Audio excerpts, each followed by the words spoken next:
Visit Valent.com/Excalia. Always read and follow label instructions. I'm Tyron Spearman for Southeast AgNet. When it really counts, depend on the source for the latest weather updates, keeping you ahead of the storm. 96.3 FM, 1370 AM, The Source.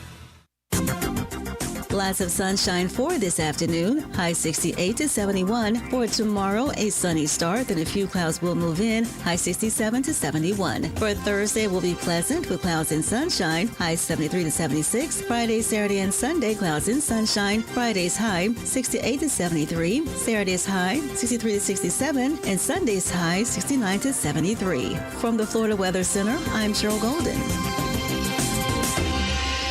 Oh, hey, Grandpa. Oh, hey, Grandpa. Hey, Grandpa. Yes, buddy? Can you take me fishing this weekend? I'd love to. Have you noticed a change in your hearing over the years? Missing the little things in life? Visit Beneficial Hearing in Ocala today. Their expert team of audiologists will make sure you never miss a moment. Call Beneficial Hearing today at 352-629-4418 or visit them online, beneficialhearing.com.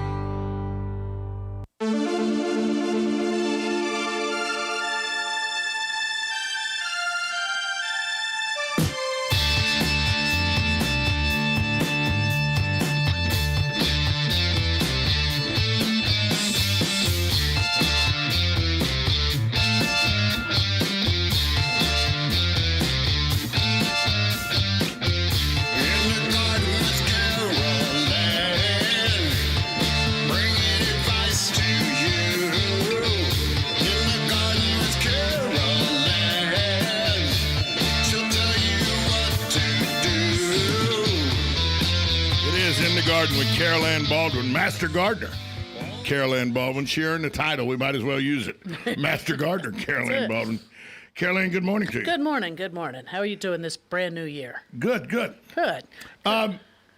Last week, you did what everybody did. You took the week off. I took the week off, was doing some mending. I'm on the mend. Some people know, yeah. Everybody takes that week off. Oh, yeah, Christmas they do, but yeah. It's really, we should have 51 weeks a year that we work, and then one week a year. Yeah, and that's when nobody works. Nobody works. Nobody. No. Especially when those days fall on Fridays. Oh, on the weekends? Oh, yeah. You know, I was amazed, although you can't use the New Year's Eve holiday when it falls on when it's a New Year's Day is a Friday. Right. Can't use it the following Monday on the 4th. No, per se, so it couldn't come in. Yeah. No, it doesn't work that way. You had enough days to recover. Yeah, you had through Sunday. Yep, that's it. Did you do anything spectacular for New Year's? No, nothing for the holidays. Lounge around the house. Lounge around. I made it till midnight. I gladly made it till midnight, and the fireworks in the neighborhood were going off. I never could see them from the house, though. I don't know why. I had too many trees. You made it till midnight. I made it till midnight, yeah. 54 years old I am. Yeah. Now, I said this yesterday, not taking into account the years I don't remember, which are from birth till about 4. Right, you don't really have I was going to say, and usually that 21 to 24 years. Oh, no, I got good memories of those. Well, if you think clouded, Well, clouded, but still memories. Good memories. Yeah. But first time in my memorable years, right, that I did not see midnight. I was in the bed before 11. Oh. It just didn't feel like New Year's. Yeah, that's I turned on the Rockin' New Year's Eve, and it was empty. Oh, Times Square that was a little weird. Now, I had watched... Wuhan, China was full, but Times Square was empty. I don't know. I don't know. No comment on there. Yeah. But, so it just didn't feel like New Year's. Right. I know. It was, and all of the programs that were on, I was glad there was one good program on earlier in the evening, and I was watching. I'm going, I can't watch shows like this. My belly hurts. Yeah. And I was laughing because it was funny. It was. No football games on New Year's Day, so it was all college basketball. Yeah, just New Year's Eve. I mean, New Year's Day there was football. New Year's Eve. New Year's Eve was It is now January 5th.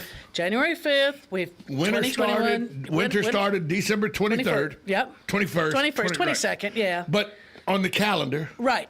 It did actually start a little earlier this year. It had started. In Marion County. It did. In Florida. Yeah. In all of Florida. And now, we had a nice little mild fall. There for about a week or so, which made it nice because of the holidays. Those who may have traveled in, when it's nice out, people can spend some time outdoors. Christmas Day was a little chilly. Yeah, that was but okay. After that, it was fine. So you could get outside, enjoy what Florida's here for. It's the beautiful. But now it's chilly again. It's chilly. It's back to wintertime. Usually we're in week 3 of winter. Right. Usually we haven't got to winter yet. It shows up about the second week of February. Okay. Yeah, well, or the end of December 1st. It's usually what is it? When is the Rolex? 24 hours of Rolex. Is that next weekend? No, it's usually, I think, the last weekend of January. Is it the last week? I thought it was the third week. I think it's the last weekend of January, last full weekend. It may be the last full week. Full weekend in January, because that's usually the coldest. Right, yeah. Camp in a tent in the infield. I've never done a tent in the infield. That's fine. I've done RVs in the infield when you a wake bunch. up, but when you wake up and there's ice in those puddles and walking around, it's Well, that's cold. Daytona. But that had always been to me like the coldest weekend, and that was more of the start, like you say, 4 or 5 weeks into winter, quote unquote, is usually when we turn cold. But then late February it starts to warm up again, and then hits us again. Usually the first middle of March. First part of March, because it's always one of those iffy times.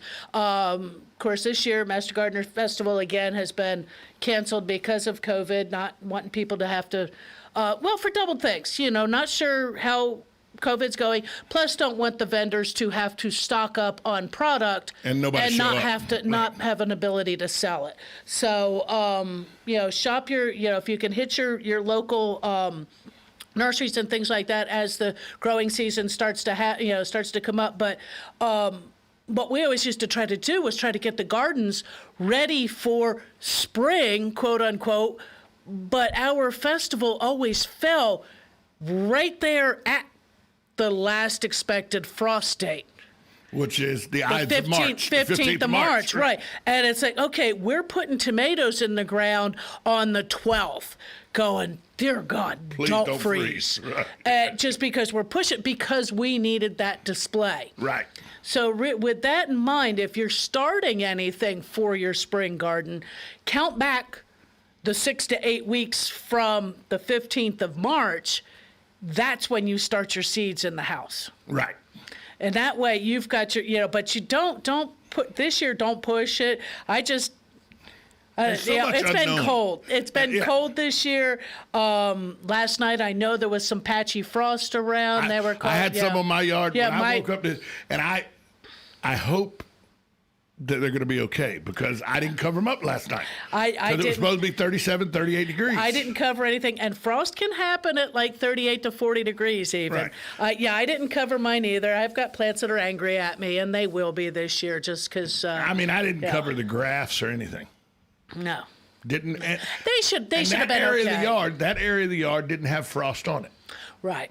Right. So I hope that, and that should have been okay for them because it wasn't. It was more over at that pre-dawn. And they've been in the ground 7.5 weeks now. Okay, so they're getting. Hopefully, they got their feet out there. We're down to every other day we're watering. Okay. But I knew it was going to be chilly last night. Right. So yesterday at about 2:30, I gave him a good drink of water. Right, give him a good drink, and that's it. With we've got another, and it looks like we've got a good week of winter. At least through the 14th. Where temperatures are going to be seasonal, high 30s, low 40s. So seasonal to our high hitting 68 to 71 degrees or so, which is beautiful. Which that is winter in Florida. Right. Our lows being around 38 to 40 degrees, that's normal, for us. So we're just realizing that's where we're at right now, and we're having a winter this year. Very little rain in the forecast. Yeah. And usually with the cold fronts, the way the cold fronts come in, usually because we are a little warmer, we get water.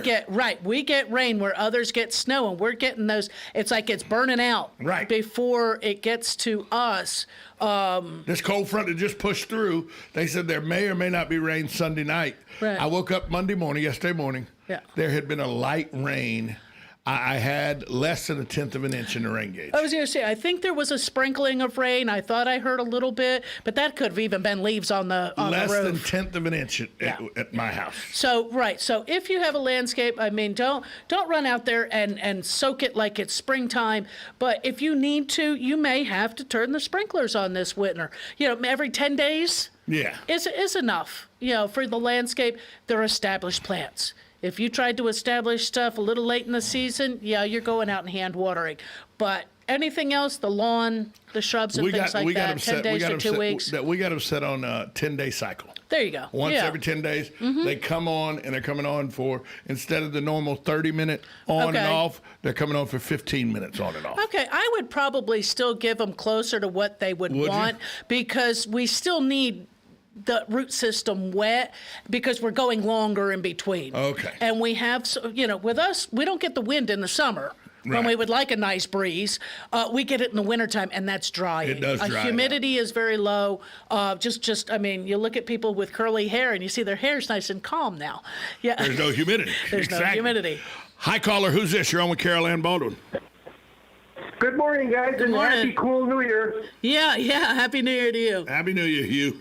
Say, Caroline, where you work now, I know they didn't sell all the live Christmas trees and many of the other places that have these large tents all over. What do they do? Do they take those trees to a landfill, or do they mulch them up and use them for something, or just what happens to all those wonderful trees that never made Christmas? This year we were a little more conservative when we got our order in. We actually could adjust that order based upon what sales had been over the last couple of years. So we didn't have a whole lot left over. And I know we reached out to do some donation to, like wildlife areas, but I'm not sure if they got any of them or if they actually just went to a very large bonfire. Yeah, they may have gone home to a large New Year's bonfire for somebody. We try. A lot of the places, the FWC and things like that, don't seem to collect them up as much as they used to. The Boy Scouts used to collect them.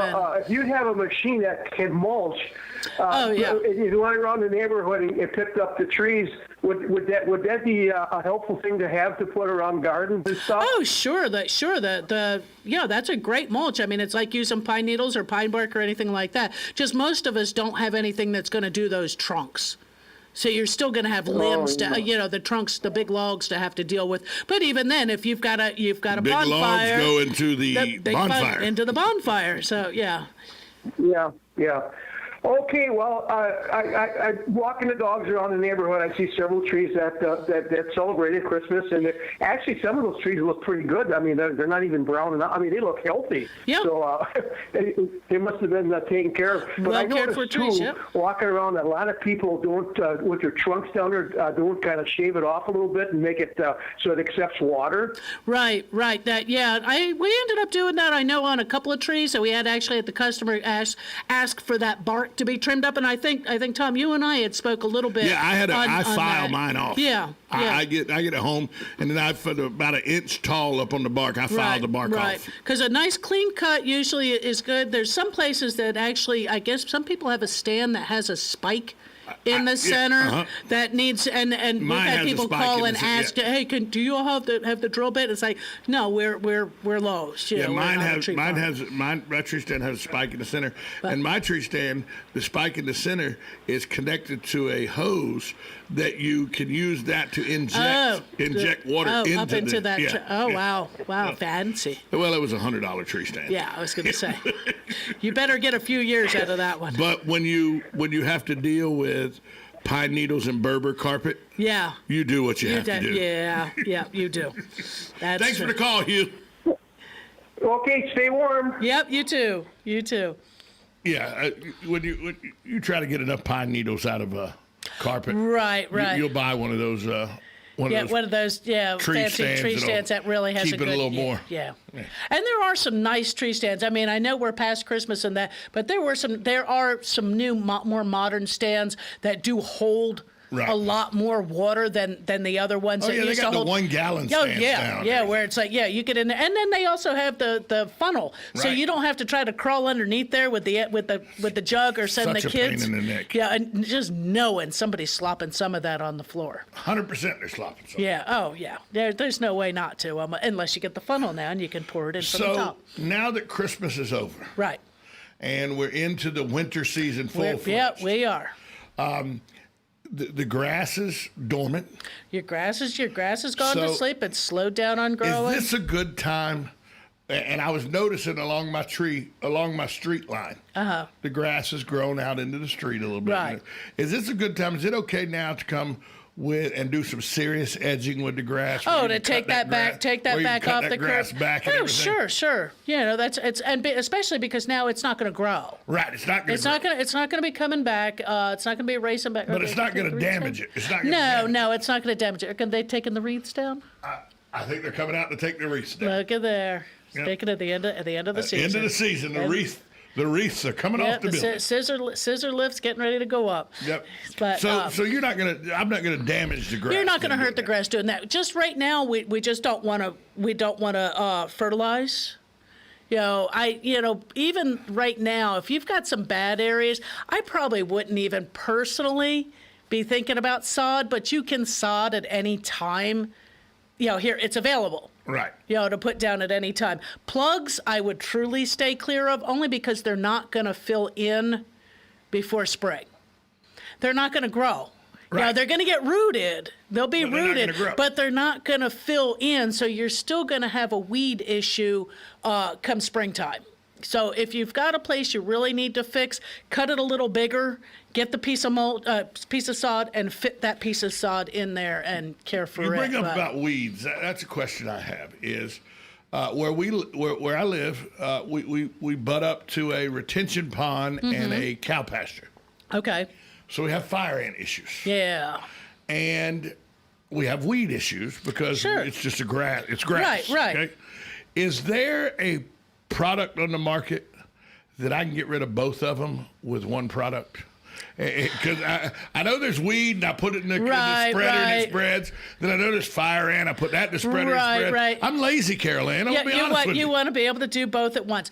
There is at least, I think, one that they've come out with, one of the big name brands. Right. How effective they both are, I'm iffy, on stuff like that. I take half a bag of fire ant killer, right, half a bag of weed killer, and pour it in the spreader at the same time, and then I spread it. And somebody goes, well, that's no good either. Right, because your mix is not going to be correct. Your best thing to do would be to do them as separate. I know, as separate but that means products. I got to walk the yard twice. Yeah, but you don't do them at the same day. I'm lazy, Carol Ann. But that's, I want a 7-in-1 like I give my dogs. You know what I mean? Yeah, just do it all at once. Do it all at once. But no, to me, to do them, even a sod company. Let me get a sip of water here. Got that dry throat going on. Sod companies will tell you don't use weed and feeds. Oh, really? Is to treat them separately. Treat your weeds when it's time to weed. Feed the lawn when it's time to feed. Because especially here in Florida, I'm going to throw another lozenge in my throat because I got a tickle in there. It's called a dry mouth. It's no illness, just a dry mouth. That our weed control starts best in about February. Right. But our grass is still dormant. Certainly. So if you put a weed and feed down the middle of February, you're feeding a grass that's still dormant or semi-dormant in many years. This year, I have a feeling it's going to be pretty well dormant until that middle to the end of March when we normally feed. So you'd be putting that fertilizer down a month earlier than needed. One, the grass isn't taking it up. So what happens to fertilizers that aren't taken up? Runoff. Problem with pollution. So treat for your weeds early February, and then mid to the end of March, if you must, use the weed and feed.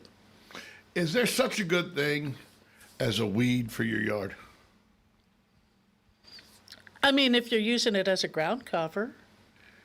if you have a chronically wet area, weeds grow good in wet area. Weeds, especially things like dollarweed. Right. Yeah, it makes a great ground cover. But that's the only. But that's not. We really don't. A healthy lawn usually can outcompete the weeds. So we don't know. If you keep the grass mowed at the proper height. When you see dandelions, that's not a good thing. Well, I mean, you see dandelions, you're feeding the bees. But if it's green, you can mow it. Yes. So it's one of those kind of things. I wouldn't be running out and just pulling out every dandelion. I mean, I have a little anecdote when my parents bought the house I grew up in. It was before I was born, and it was a brand new township. It was being built little by little. It was, right. and like the villages have their villages. Right. We had parks. We had certain areas, and they were all like that. So they're built little by little, and so they'd build the houses, and people would buy the houses, and here comes the concrete company. Oh, hey, do you want a concrete patio in the front or the back? Blah blah blah. And then here comes the lawn services. Hey, we can get rid of these dandelions in your yard. My mom looked at that guy and said, "You touch any one of them little yellow heads in my front yard, and I'll have your head." Off he went. Mom liked the dandelions, so. Well, I liked them as little kids. Yeah. Oh, yeah. Blow them all over. Blow them all over. Yeah. That spread them. It did. Yes, it did. But dandelion. I mean, some people plant clover as a ground cover. Other people battle for years to get it out of their yard. So, is it a weed or is it a ground cover? We plant clover for. Isn't that one of the horse? Right. Feed is clover. Mm-hmm. So it's. Well, it's like people say ivy. Is ivy a weed, or is it a plant? Well, I mean, did you plant it? You asked the people in Chicago at Wrigley Field because the ivy grows on that wall. Right. But you asked my mom where ivy took over our back fence, and she would tell you it was a weed. Right. Virginia creeper to us is a noxious weed. I watched a gardening show one day where the lady was moving from one place to another, and she was taking her Virginia creeper with her. Right. I'm going, I'll donate. Yeah. Come get all you want. It's. I was reading National Geographic. Actually, my girlfriend had the National Geographic, and she was discussing the article and reading it to me while we're at the golf course. Okay. And she said, the article said, chemicals have almost caught up with kudzu. Almost. And they were talking about how there's a plant-based made chemical now that they think is going to maybe give you a way to eradicate from the root up of kudzu and everything. But in the very last paragraph of the article, they said, still, the most effective way to rid your yard of kudzu, they said to dig the bulb out of the ground. Actually, pigs are the best. They are the best. They cleaned 11.5 acres of my North Carolina property, and I had a bunch of bacon and a bunch of ham. Yeah, there you go. And they were plant fed. But it was crazy how they went through and it's still the best. Right, it's still the best. How it became it was an invasive plant. Whether it was brought in to control erosion and things like that. Same, Kogan grass. Same way. Kogan grass was actually brought in as fodder. Really? And it's razor sharp. I didn't realize. Nothing will eat that. And it is. I mean, it'll cut you. It will cut you. Paper cut you. Yeah. Quick. And if you burn it, it just multiplies. Right. And it stinks when you burn it. Ooh, I didn't know that. It doesn't smell well at all. Yeah. You get the fire out there, think you'll burn it. It smells, and that makes it. It grows even better. That's like my dad. My dad said the best way to get a yard of Bermuda grass. Burn it Take off. 5 or 6 sprigs. Okay. Plant them in the ground. Right. When those sprigs start to grow, take a hoe out there and chop them up. That'll get you a little more. Right. He said, then once you get a little more, put the fire to it and burn them. You have a whole yard full. Wow. it just goes. Right. And so cougar grass is just, it'll hurt you. Yes. And that's part of what makes it very difficult to eradicate. Nobody wants to get in there after it. Yeah, exactly. You can't get in there after it. You can't burn it off, so it actually has to be mechanically removed because I don't think they've really found a good chemical control either on something like that. So they're working. I don't know how I feel about the chemical control. With kudzu. I understand we got a kudzu problem. Right. I mean, I know whole areas of Georgia. Oh, that just eat up with it. Yeah, just covered in it. I mean, the light economic, poles and the economic oak trees and pine trees and same way with now we have here, we don't have kudzu so much as we have the air potato. Yeah. But luckily we do have the air potato beetle, which was brought in. It was brought in from South Vietnam, because what it eats is the air potato. Right. I think it will also attack sweet potato, but it seems to be something that that there's not such an abundance of the air potato beetle that it has become an issue in those areas. Right. Of them finding the sweet potato. When we come back, we're talking with Master Gardener Carol Ann Baldwin in the garden. When we come back, I'm going to talk to you about something I see a lot. Okay. And I don't see it in regular lawns, but it has to be there. And I'm going to talk to you about that when we come back from break. This is In the Garden with Master Gardener Carol Ann Baldwin. You're listening to us on a Tuesday morning, a chilly Tuesday morning in Ocala, Florida. It's going to warm up to 68 degrees today. Be again chilly again tonight, so make sure you take care of all the plants that may be a little sensitive to the cold tonight. This is 1370 AM, 96.3 FM, WOCA. The Source. Broadcasting from the Paddock Mall Studios, this is WOCA, Ocala, Gainesville, The Villages, 1370 AM, 96.3 FM, The Source.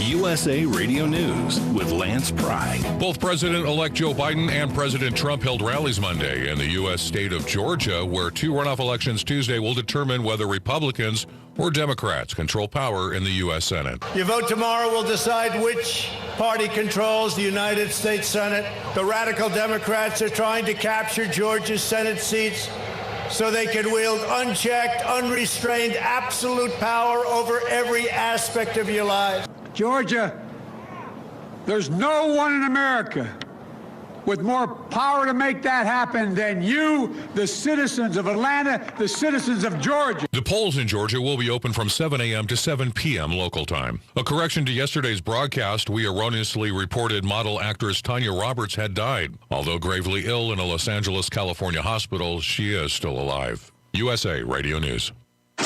Money, money, money. Money. You gotta have it. When you need it, what do? If you don't have a rich uncle, call Lending Tree. With us, hundreds of banks compete for your business, so you'll get loans with competitive interest rates, and in some cases, with no closing costs. So here's the deal. If you need money, call us. Do you want to refinance your current loan? Are you 62 or older and interested in a reverse mortgage? Then call Lending Tree now. 800-634-1315. 800-634-1315. We've closed over $250 billion in loans. We know what we're doing and can help you. Call right now for a free quote. 800-634-1315. 800-634-1315. 800-634-1315. That's 800-634-1315. NMLS number 1136. Gene Powell Pasture Mowing. Gene and Debbie thank you for another successful year and to wish you and yours a year ahead full of health, faith, and compassion. In addition to our pasture mowing, we also offer fence line spraying for weed control and rototilling for your winter gardens. We are family owned and operated, licensed and insured, and farm ready. Powell Gene, Gene at yahoo.com. 352-629-2440. Gene Powell Pasture Mowing. 352-629-2440. Gene is a proud United States veteran. AccuSleep offers a safe and effective medical option for those who suffer from sleep disorders of all kinds. AccuSleep makes restoring healthy sleep patterns possible. No medication, no surgery, just good, sound sleep. Mend your sleep so you can stop counting sheep. Experience restorative sleep at AccuSleep, the acupuncture sleep clinic in Ocala by calling 352-615-5566. If you thought there was no tree store in Ocala, then think again. Bob Wine's Camellia Gardens has been Ocala's official tree store for well over 50 years. At any given time, Bob has more quality trees, dozens of varieties, including shade trees, palm trees, and citrus trees, than anyone in Marion County. You always get lowest prices and guarantee. Plus, every day you buy one tree, you get a second one for half price. That means you can buy a 4 to 6 foot tree for as little as $49.99 and get another one just like it for only $25. Hundreds of types and sizes are available. You can get delivered, planted, and guaranteed. So think about trees. Think about Bob Wine's Camellia Gardens, Southeast 38th Street, Ocala, away from all the traffic. Daily till 4, Saturdays till 3, Ocala's Tree Place since 1952. Brick City Creative Group is your one-stop multimedia destination. With the experience our team has, not many can really tell a story like we do. Specializing in live broadcasting, promo reels, film, and social media. No matter the story, we've got you covered with some of the best professionals in the industry. Your story is our mission. Find us on the web at brickcitycreativegroup.com or on Facebook at Brick City Creatives.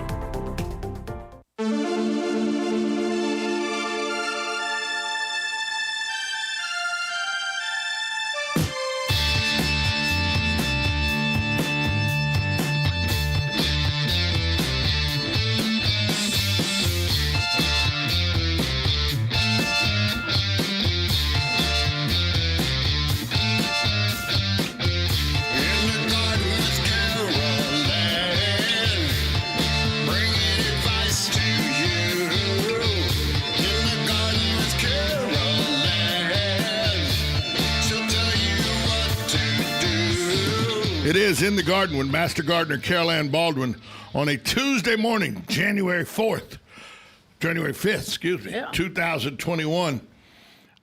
Chilly day, but if you want to get in and give a question for Carol Ann, 622-9622 is the number to call. She's taking all your gardening questions. Carol Ann, crabgrass. Crabgrass, yeah. I see it. I don't see it in my yard. Okay. Luckily, I have St. Augustine, and I don't see a lot of it. But I see it at the golf course a lot. Yeah. But I asked the guys at the golf course, I goes, is this a golf course problem? The guy said, hell no. No. Crabgrass is a grass problem. It's a grass problem. Right. And usually, it's a lawn problem. And it's hard to get rid of. It is very hard, especially in our lawns, especially in things like St. Augustine lawns, because it's unfortunately too closely related. Right. It's a grass. So you can't just go out there with, I'll spray it with the weed killer for my lawn. It doesn't necessarily work that well. No. You got to take the whole full shebang approach to it. You got to dig it out. You got to dig it out. You got to take care of your lawn properly. I'm always telling you, right proper mowing height, right watering, right fertilization at the right time, and the right fertilizer for your lawn.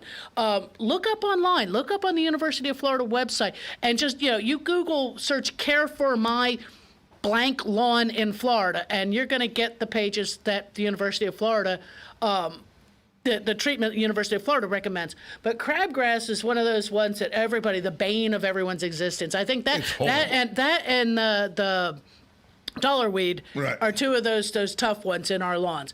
And you were saying on the golf course, they're going around and they've treated the individual ones. Hundreds of them on a couple of holes. Right.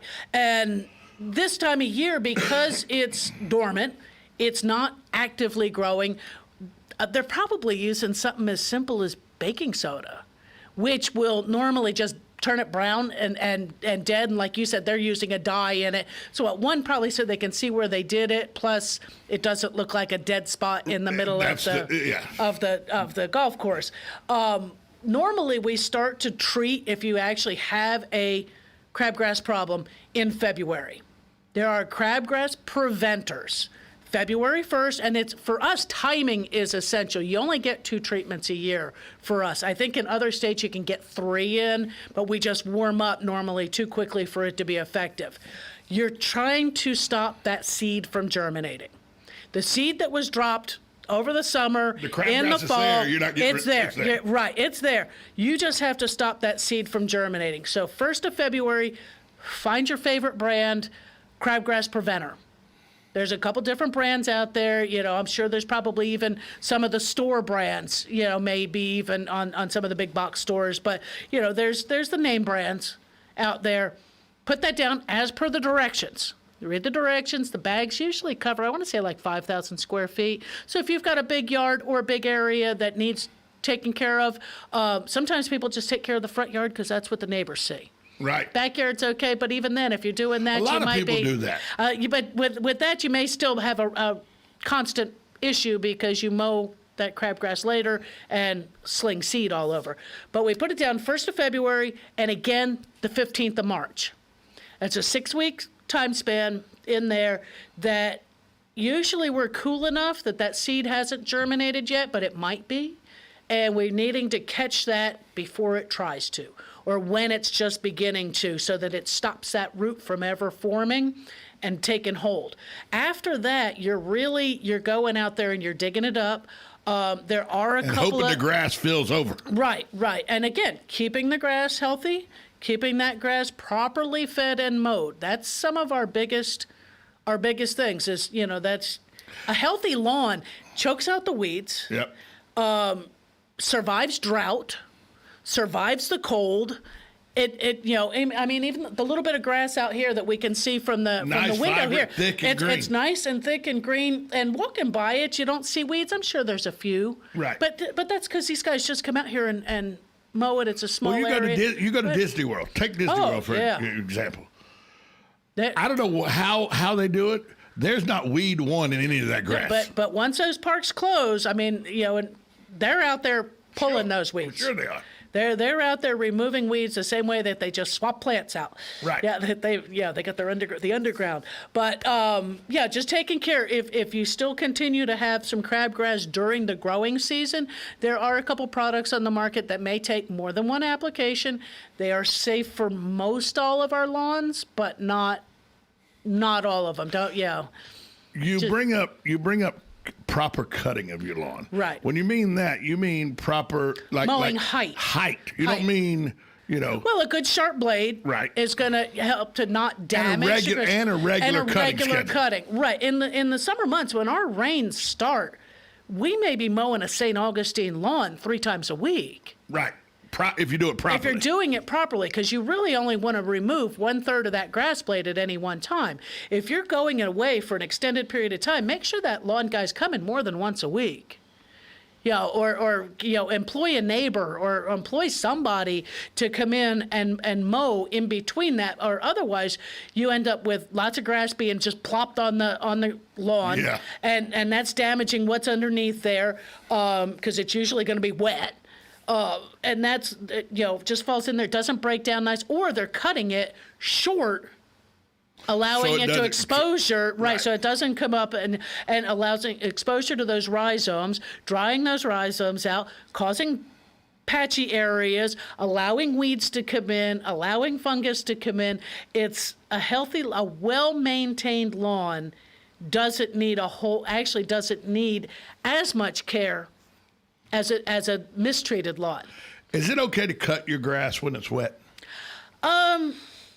You can, if you're mowing it, again, at the right height, if you're not taking off a lot. It's generally recommended that you wait till it dries, only because that way it blows those clippings further out. It doesn't cake up. It doesn't leave piles in the lawn. That's our biggest concern. The piles are the worst. Right. They get yellow, and then you move them, and the grass underneath them is yellowed, and it's not beneficial to them. And actually, that yellowing, it's because it's shaded it, and it's beginning to break that down. So could you use, like, I have a John Deere lawn tractor with the vacuum bagger on it. Could I take those, because she started compost hole. Right. Can I take those shavings and add those to the compost hole? The grass clippings? Yeah, and put so those long in as the you're not compost? using a weed and feed. Don't if you're not fertilizing a lot, or if it's that your weed and feed, because you don't want to put that weed killer into the compost. Right, yeah, because then you can contaminate your compost. Same thing with it's better if you can to put all that back in the lawn. If you've got a fungal issue or you've got a weed problem that you're trying to clean that But up, it's better to do with you the might mulching catch it blades up. and do it that and way. to use the mulching blades, and most of your mowers nowadays do have mulching Right. blades, and let that hit the ground. Let it go back in. Nature will feed itself. God didn't put anybody down here with a little lawn spreader and a bag of fertilizer. No. It was when it died off, it fed the ground. And leaves drop, they hit the ground, they feed that tree that they came from. Just mowing them over, that's, again, mowing at the right height. Now, if you have to miss, or you've had a troublesome time, maybe with some fungus, maybe with some weeds, you might want to use the catcher to catch that up just so that you're not putting that back in. But then I would probably just dispose of that. Okay. In another area. How about right now with winter here? Yeah. Leaves are dropping in mass amounts. It's fall again. Yes. The water oaks are losing their leaves in massive amounts, and it's now there's a blanket.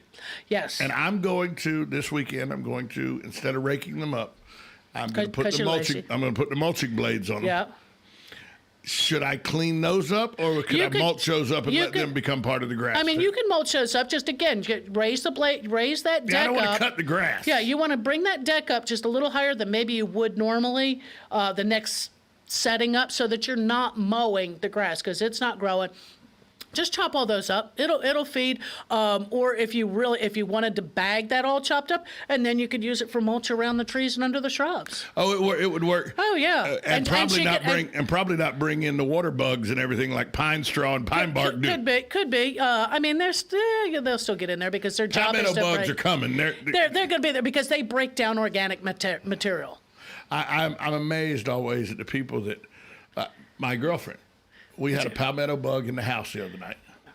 And she goes, there's a big cockroach on the wall. I went in there, I go, honey, it's not a cockroach. It's a palmetto bug. Cockroaches are a lot smaller. Officially, he still is a cockroach, but... I said he's a palmetto bug. And he wants to be outside. And so I went to get him, and he flew. Oh. And she was like, ah! And I was like, that's what they do. Calm down. I grabbed him in my hand, put him in my hand, took him outside, put him on the ground. I couldn't have done it. He'd have died. He was gone. He'd have died. Well, see, I don't. Palmetto bugs. You know the one insect I do not kill, and people get all over me about it, and I say I'm not killing them. You will never see me mess with an arachnid. Oh, no, I leave no, every spider I come in contact with, and I hate going right through the web, face first and everything. I usually leave the spiders. They kill mosquitoes. Yes, they do, and other insects that are trying to get into the home. Yeah, you're right. Yeah, I don't mess with the spiders either. Wood spiders. Yeah. Especially now, if you see a wood spider and mom's back, her sac area is big. Real inflated, let her alone. Don't mess with it. She's got a million Leave little her children alone. with her. She's carrying the children. Did I ever tell you I made that mistake once? I think we all have. Whack them with a shoe. Whacked it with a shoe, and there was thousands of spiders that went running. Yes. Yep. Thousands. Yep. So yeah. That was the last time. I think that's the last time I killed a spider, and that was in 2002 or 3. I was living on Cowpen Lake in Hawthorne, Putnam County of Hawthorne. Right. When I saw that, I was like, okay, no need to kill spiders. No, never. Ever again. Yep. They had the whole children. That was the school bus. Oh yeah, and I mean, she was a big old spider too. She was big around as $50. She was one of them dinner plate spiders. Oh yeah. She was huge. But yeah, the spiders are good. I mean, all your insects have a place. I mean, even the mosquito. Without the mosquito, we wouldn't have the purple martin. Okay, the purple martin birds eat mosquitoes. We could deal without the purple martin. I don't know, but bats. Their population. Tell me one good thing about a love bug. I would hate to do this, but I can. In their life cycle, which is very short, they do probably consume maybe one mosquito larvae, but they also break down organic material in the soil. They ruined my paint job. Yeah, they do. They're horrible. And before anybody starts with the urban legends, they were not accidentally released from the University of Florida. They were not created. They were not created at the University of Florida during an experiment. They're rid of. Everybody says, they were meant to eat mosquitoes or something. That's not true. No. It's not true. No. They're not heavy in this area because they were released from the University of Florida or anything. To say that, then I guess Georgia Southern or ABAC, Abraham Baldwin Agricultural College, invented the sand gnat. Right. Because I don't care where you are in the world. The no-see-em. Piedmont area of South Carolina and Georgia, no-see-em sand gnats will eat you. Yes, that or get over on the barge canal. They'll carry you off. Yeah. They will carry you off. So, how beneficial are having the right insects in your gardens? How beneficial is that to you? You need insects. You need the good bugs. The good bugs eat the bad bugs. Ladybugs eat the aphids. Ladybug larvae look like little prehistoric creatures, but they almost look like a pest, but they're actually one of the most beneficial insects you can have in the garden. Your praying mantis. Praying mantis are non-selective carnivores. They will eat anything.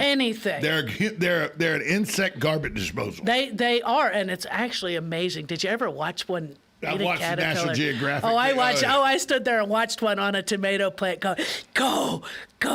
It was because that caterpillar would decimate that tomato plant. Yes.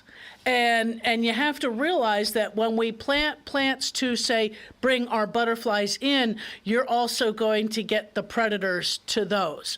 But that is balance. Circle of life. It's a circle of life. I mean, I hear the music now from Lion King, but it's one of those things that you just, you're going to have spiders. Spiders eat not only bad bugs, but they sometimes catch and eat a butterfly, or they'll eat a caterpillar. Yeah, Spiders. Once it gets in the web, they'll eat it. Wasps. There's certain wasps that's what they do is they grab caterpillars and they parasitize them and lay their eggs in them. And when you see a tomato hornworm with the grains of rice sticking out, go cheer on that wasp. Right. Because she just reproduced and helped to control naturally a pest issue in your garden. Instead of chemicals. Let's go to the phone lines. Hi, caller. You're on with Carol Ann Baldwin. Hi, Carol Ann. Hi, Tom. Hey, Sonny. I have a picture. I should say a neighbor took a picture of a spider eating a anole, one of those little lizards. Yeah. Wow. I was really surprised to see that, but he was really going at it. Wow, naturally he started at the head to make sure it was dead, I guess. Right. Well, so it couldn't get away after that. I would think it was the other way around. Anyway, yeah. I'm not that crazy about bugs myself. Most of us aren't. Thanks for the call, Sonny. That's surprising because I know one time I watched and I cheered on the anole because it was an amazing thing. I like to watch bugs. Right. I'm one of these people that will stop in the middle of something. I'll be talking to somebody, go, oh, wait a minute, I got to check this out.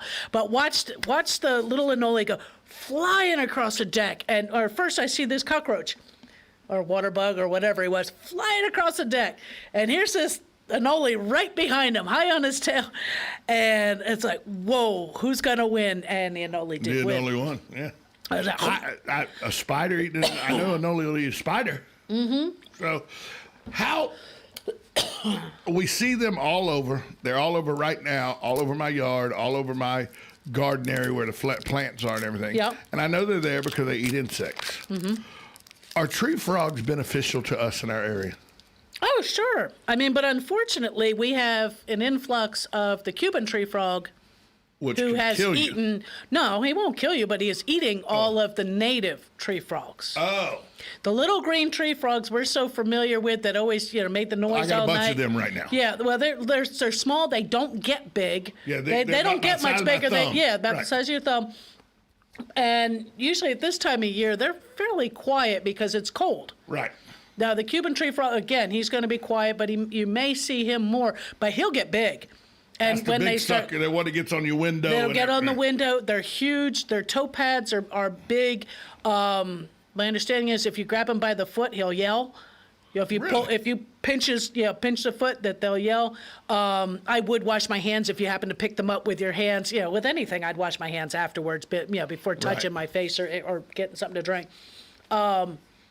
University of Florida would tell you to humanely dispose of them, and there are ways of doing that. Some people say, no, that's not humane either. Just let them live. But they can out-eat our natives, and they get big enough that they can eat the anoles. They can eat quite large prey. Right, so and they're actually voracious, detrimental to us. And you can usually tell them because they will camouflage to whatever surface. If they're in a flower pot, you might not see him because he might be brown. Right. Or if he's on concrete, up on he'll be gray. In a more green area, he'll take on more green, but they're usually patchy in color. I think the skin, if you're one to pick them up, most people aren't. They're going, frog. The skin on their head is more adhered, where a regular frog, just like our scalp, moves on our skull. Our good frogs, I think that the skin moves, where on the Cuban tree frog, it does not. There are ways of telling them apart. But the Cuban tree frog is one that gets big. It does make a controversy to many people who say, I don't want to kill anything. I just realize he's eating everything. I have no problem with killing Cuban tree frogs. And I know that they are bad for the area and everything. Right. How did they get here? Just through sugar and stuff like that? Yeah, they came in on plant material. They came in, in different ways. Barges, right? Because if you look around, I mean, they're going to hide somewhere warm. Right. They're going to get in, and they reproduce. They're effective hunters, feeders, and effective reproducers. So you only need one, or two to have a population. Like they say, with a couple cockroaches, all you need is two. We've talked about insects and amphibians that are good or bad for your garden. Right. Let's talk about things that people don't want to talk about because they're so cute. And they're so pretty, and the kids want one, but they're terrible for your yard and your plants and your tomatoes. Oh no! Oh, right now in my yard, living under my shed, is a mom and 4 baby bunnies. Oh, and they are so cute. Cute or not, they'll destroy a garden. They can.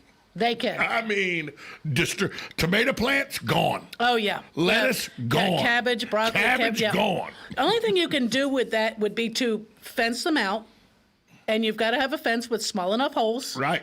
And high bunnies enough. Right now, and I didn't realize that bunnies, they could have babies in January, December, January. Yeah. But I guess they can have them whenever because they're rabbits. And we know how rabbits are. And we're in Florida. Right. Our ground doesn't freeze. So there's a food supply year round. So, and you know how rabbits are. Yes, rabbits have a reputation. Rabbits have an ability to multiply. There you go. Yep. And she's got about 4 little babies. Right. And the babies literally are the size of like a field mouse right now. Wow. Oh, that is little. So they can if they get away from mama, they can get into a little fence and get out. Right. But now they can't get up as high as mom can. They cannot. You've got to go minimum of 18 inches. If you want to do a raised bed garden, the only way to keep the bunnies out is the raised bed garden. 18 inches in a raised bed. That way she can't get up there. And where we live with the cow pasture and everything right behind us, I mean, bunnies are just part of the ecosystem. Right. It is. And in many areas. And I say nobody wants to harm them. My dogs do. Yeah, I'm sure. Dogs are chasing and to down. see how fast my dog is, and to see how much faster that mama bunny is. Yeah. And she's ferocious too. Oh, yeah. She ain't having you try to get near the baby, she'll turn on. Yeah, she'll get after the dog. Yeah. Yeah, I guess it is this time of year. I gotta watch the cat. Last year I had to grab the bunny away from the cat. It was a little baby one, and but luckily she hadn't heard it, so I had to bury last February. I had to bury two baby rabbits that weren't as fast as Milo. Right. Milo was faster than they were. And again, that's, if it wouldn't have been your dog, it might have been something else that would have got them, hogs and owls and things like that. It is part of nature, but when we're trying to plant flowers in a bed and things like that, we got to realize, guess what? Unless you're going to fence out that garden, they're going to get in there and they're going to eat plants. And rabbits eat them a lot. And they do. Squirrels will do them too. Squirrels are pretty rough in a garden as well. And squirrels, that's why somebody goes, in my yard I got 2 nice live oaks. Right. And I got, you could have a situation where you could hang bird feeders and then you'd have a great bird area in your yard. And I go, no because I'd also have a bad squirrel area. That's it. I stopped feeding squirrels before because I'll feed hummingbirds. Yeah. And even then you're watching for the wasps and the ants. Right, exactly. Yeah, that will also take. You're feeding one, you're feeding multiples. But yeah, with the bunnies and the squirrels, it's kind of hard to fence them out. There are a few repellents out on the market that if you're planting something that might work at least temporarily to discourage them from those areas. So whether or not that works in a long term, I don't know because I've not tried them. To say, if you consistently applied it while you put down your favorite petunias because the bunnies, you put them down and they do like them. So do the squirrels. And tried the repellent type things to, if you're consistent with them, do the plants get a chance to get big enough that the bunnies don't want them anymore? Because most of them all want the tender greens, just like the insects. They all want that new growth. That keeps bugs like it, bunnies like it, squirrels like it. Hey, we like the baby greens too. Look at the spring mix. That's, all your small. That's all the small, nice and tender stuff. But whether or not they'll last, long enough if you're consistent with it. If anybody's got any questions before you come back next week, where can they go to ask you questions or where can they find you? Right now this week they can find me on the In the Garden Facebook group. Asked to join, and hopefully I'll be back down there in Lady Lake next week. All right, Carol Ann Baldwin, Master Gardener Carol Ann Baldwin, In the Garden. Thanks so much. Talk to you next week. We'll be right back after this timeout. You're listening to WOCA, The Source. Broadcasting from the Paddock Mall Studios, this is WOCA, Ocala, Gainesville, The Villages, 1370 AM, 96.3 FM, The Source.